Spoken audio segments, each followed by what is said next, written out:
Welcome everybody, this is Tulio Studio, and today I have 3 tips for beginners on painting Nerf guns.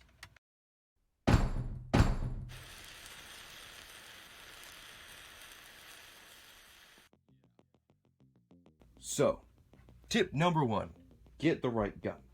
So when I first decided to try this project, I just ran to Walmart, grabbed the Nerf Elite 2.0 Commander, thought it looked cool, and decided, yeah, that was what I was going to paint.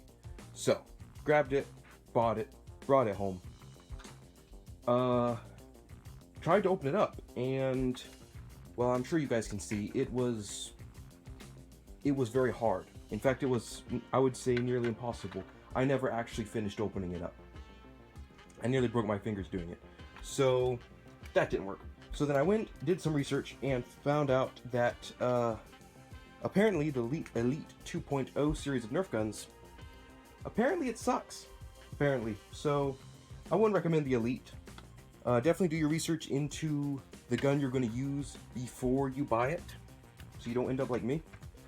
I ended up going, after doing some research, I ended up grabbing the Nerf Zombie Strike Hammer Shot. This was one a lot of people seem to say was one of the best guns. Grabbed it off Amazon.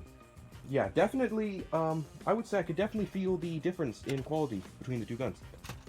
Yeah, so make sure you get the right gun, and make sure you do research to make sure that gun is actually openable. And you don't end up like me, working 2 to 3 hours on opening a gun that probably can't be opened and breaking your fingers doing it. Don't do that. Don't be like me. Be better.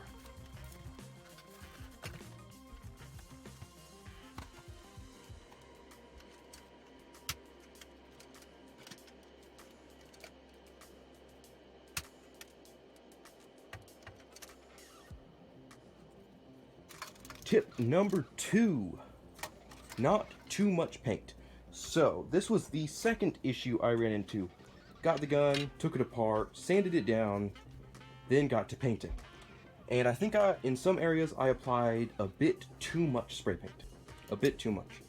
I would not recommend doing that, obviously. I also wouldn't recommend spray painting the inside of the gun where all the pieces connect to each other, because I found that it was kind of hard to reassemble it after coating the inside. So I would only recommend spray painting the outside of the gun and make sure not to overdo it.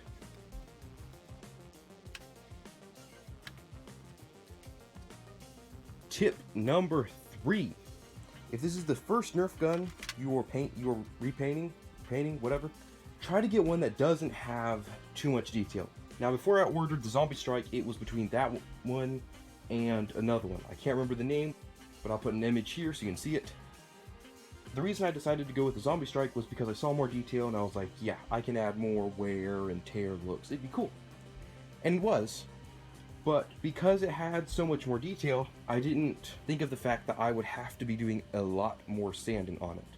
So sanding it took a long time.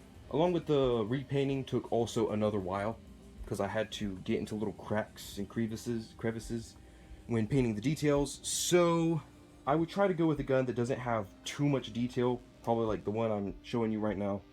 Yeah, tip number 3, don't get a gun with too much detail, especially if it's your first one.